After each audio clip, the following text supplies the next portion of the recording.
अस्सलाम वालेकुम students, welcome back to my YouTube channel. आज हम स्टडी करेंगे न्यूक्लिक एसिड्स। बच्चों, न्यूक्लिक एसिड भी कार्बोहाइड्रेट्स, प्रोटीन और लिपिड्स की तरह के बायोमॉलिक्यूल्स हैं जो जानदारों की जो बॉडी होती है उसका पार्ट हैं। जानदारों की बॉडी में ये कुदरती तौर पर पाए जाते हैं। Nucleic acids are the biomolecules that are composed of units called nucleotides. Nucleic acids क्या हैं? बायोमॉलिक्यूल्स हैं जो कि न्यूक्लियोटाइड्स मॉलिक्यूल्स के बने होते हैं।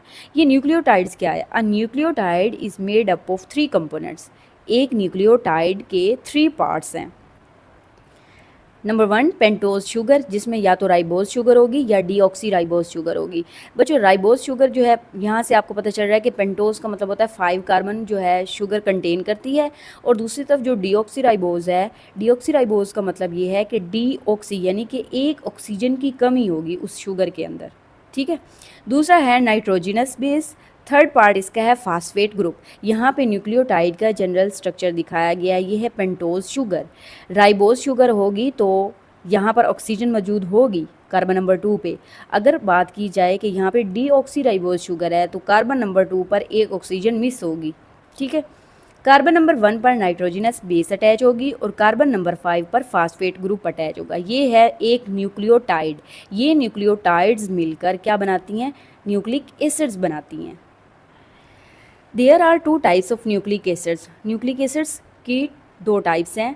पहली है डीऑक्सी राइबो न्यूक्लिक एसिड, जिसको डीएनए भी कहा जाता है। डीएनए की जो एक्सपेंडेड फॉर्म है वो है डीऑक्सी राइबो न्यूक्लिक एसिड्स।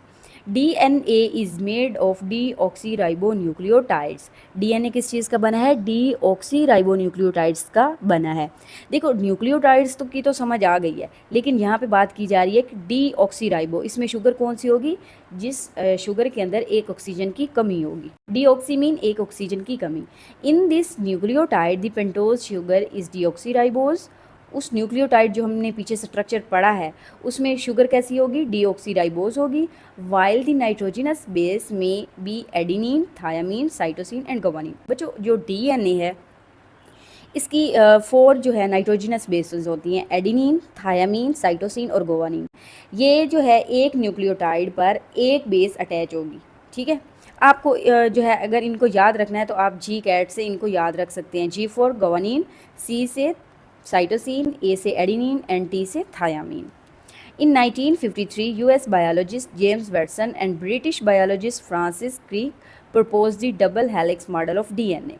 1953 के अंदर डीएनए का डबल हेलिक्स मॉडल को डिस्कवर किया गया। और किसने डिस्कवर किया? एक यूएसए का बायोलॉजिस्ट था जिसका नाम था जेम्स वाटसन, और एक ब्रिटिश बायोलॉजिस्ट था जिसका नाम था फ्रांसिस क्रिक। इन दोनों ने मिलकर डीएनए का स्ट्रक्चर को डिस्कवर किया।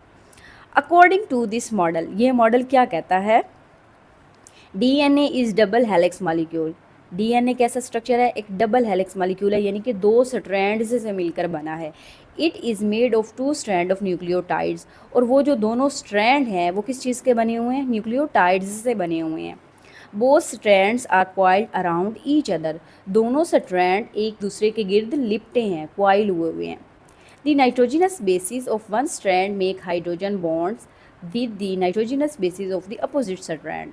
अब मैं आपको ना इस थ्योरी को डायग्राम की मदद से समझाने की कोशिश करती हूँ। बच्चों, ये है डीएनए मॉलिक्यूल।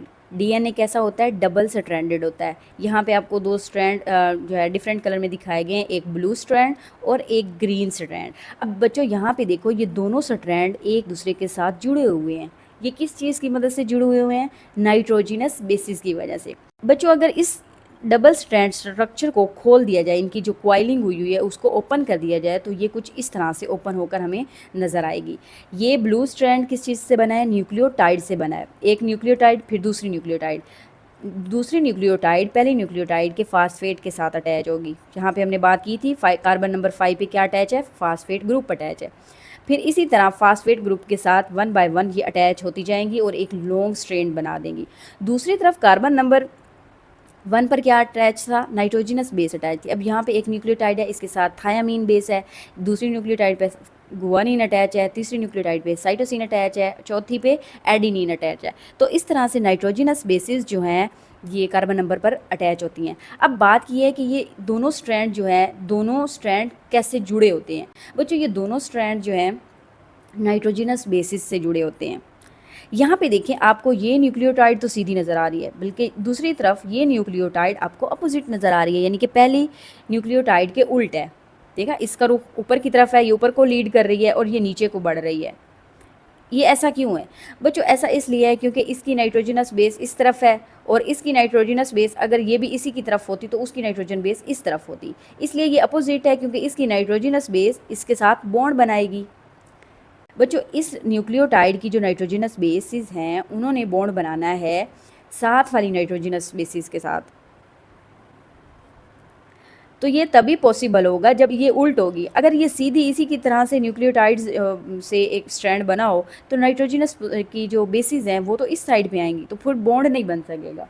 अच्छा, अब दूसरी बात ये की जा रही है, एडिनिन और थायामीन जो होती हैं ये आपस में बॉन्ड बनाती हैं और साइटोसिन और गवानीन आपस में बॉन्ड बनाती हैं। ऐसा कभी भी नहीं होगा कि एडिनिन गवानीन के साथ बना ले और थायामीन साइटोसिन के साथ बना ले। ये आपने याद रखना है। एडिनिन किस चीज़ के साथ बॉन्ड बनाती है? थायामीन के साथ। साइटोसिन किसके साथ बनाती है? गवानीन के साथ। गवानीन साइटोसिन के साथ और थायामीन एडिनिन के साथ। दूसरी बात आपने ये याद रखनी है कि इनके दरमियान में हाइड्रोजन बॉन्ड्स पाए जाते हैं। हाइड्रोजन बॉन्ड बच्चों वीक बॉन्ड्स हैं जो इन नाइट्रोजनस बेसिस को आपस में जोड़ते हैं। ठीक है, ये वीक क्यों हैं और ये पाए क्यों जाते हैं? ये इसलिए पाए जाते हैं क्योंकि ये दोनों स्ट्रैंड को होल्ड करके रखते हैं, पकड़ के रखते हैं। दूसरा, ये वीक बॉन्ड इसलिए हैं क्योंकि जब डीएनए को कॉपी करना होता है तो इन बॉन्ड्स को तोड़ा जाता है, ठीक है, ताकि इन्फॉर्मेशन को कॉपी किया जा सके। अब आपने ये बात याद रखनी है, जो एडिनिन थायामीन है इनके दरमियान में 2 हाइड्रोजन बॉन्ड पाए जाते हैं। यहाँ पे आपको नज़र आ रहे हैं, ये 2 हाइड्रोजन बॉन्ड रखती हैं, जबकि साइटोसिन और गवानीन के दरमियान 3 हाइड्रोजन बॉन्ड मौजूद होते हैं। ये एमसीक्यूज़ के एतबार से बहुत इंपॉर्टेंट है।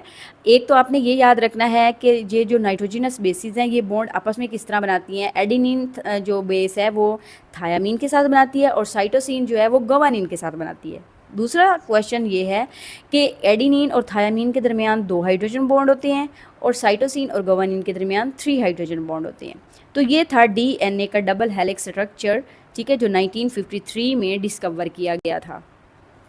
In 1962, James Watson and Francis Crick received Nobel Prize for the discovery of the double helix structure of DNA. 1962 के अंदर इन बायोलॉजिस्ट को नोबेल प्राइज़ दिया गया ये इसी डिस्कवरी पे कि इन्होंने डीएनए का मॉडल डिस्कवर किया था। The pairing of nitrogenous bases is specific. देखा, स्पेसिफिक है बच्चों, ये पेयरिंग जो है वो स्पेसिफिक है। एडिनिन जो है एक स्ट्रैंड की पेयर बनाएगी दूसरे स्ट्रैंड की थायामीन के साथ। सिमिलरली बिल्कुल इसी तरह एक स्ट्रैंड की साइटोसिन दूसरे स्ट्रैंड की गवानीन के साथ बॉन्ड बनाएगी, ठीक है। There are 2 hydrogen between adenine and thymine. Thymine और एडिनिन के दरमियान 2 हाइड्रोजन बॉन्ड हैं, जबकि 3 हाइड्रोजन बॉन्ड्स पाए जाते हैं साइटोसिन और गवानीन के दरमियान। Function of DNA. DNA contains the hereditary information. बच्चों, जो डीएनए है ये हमारी वरासती मालूमात रखता है, ठीक है। वरासती मालूमात कौन सी मालूमात होती है? वो मालूमात जो वालदैन से बच्चों में मुंतकिल होती है, ठीक है। This information is in the form of A sequence of nucleotide. ये इंफॉर्मेशन, ये मालूमात किस फॉर्म में होती है? न्यूक्लियोटाइड की तरतीब में होती है, क्योंकि डीएनए जो है न्यूक्लियोटाइड से मिलकर ही तो बना है। This sequence determine the order of amino acid during protein synthesis. बच्चों, प्रोटीन किस चीज़ की बनी होती है? अमाइनो एसिड्स की बनी होती है।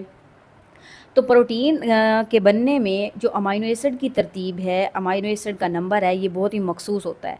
अगर ये तरतीब या ये नंबर जो है चेंज हो जाए तो प्रोटीन गलत बन जाती है। तो बच्चों, ये जो सीक्वेंस है न्यूक्लियोटाइड की ये तय करती है कि प्रोटीन में कौन से अमाइनो एसिड आएंगे और किस तरतीब से आएंगे, ताकि तरतीब जो है गलत ना हो और प्रोटीन गलत ना बने। The segment of DNA in which the sequence of nucleotides determine the synthesis of A protein is called a gene. बच्चों, जीन जो होता है ये डीएनए का छोटा सा हिस्सा होता है, इसमें ख़ास किस्म की प्रोटीन की इंफॉर्मेशन होती है जो ये बताता है बॉडी को कि कौन सी प्रोटीन बनेगी। ड्यूरिंग रिप्रोडक्शन क्या होती है बच्चे? ये एक ऐसा अमल है जिसमें जानदार जो है अपने जैसा बच्चा पैदा करता है, ठीक है। DNA is pass from one generation to the next generation. तो जो हमारे वालदैन का डीएनए होता है वो डीएनए हमारे अंदर मुंतकिल हो जाता है। In this way DNA carries the hereditary information to the next generation. तो इस तरह जो डीएनए है ये वरासती मालूमात को कैरी करता है एक नस्ल से दूसरी नस्ल।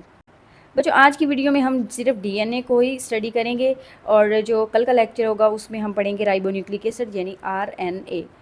मिलते हैं नेक्स्ट वीडियो में, तब तक के लिए अल्लाह हाफिज़, टेक केयर।